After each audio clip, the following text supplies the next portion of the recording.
Mga kahuwan, panoorin ang video na ito upang alamin ang pinaka-latest na balita tungkol sa lagay ng panahon at bagyo update today.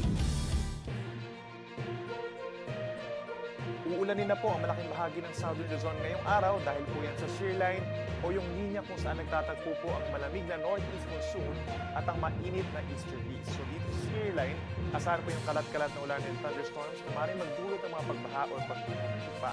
Yung northeast monsoon pa rin o yung amihan ay siyang nagdadala pa rin ng bahagyang malamig na temperatura at may hinang ulan sa natitirang bahagi po ng Luzon, habang ang easterlies o yung mainit na hangin galing Pacific Ocean nagdadala ng maalinsangang panahon dito sa Visayas and Mindanao at meron lamang pulu-pulong mga pag-ulan.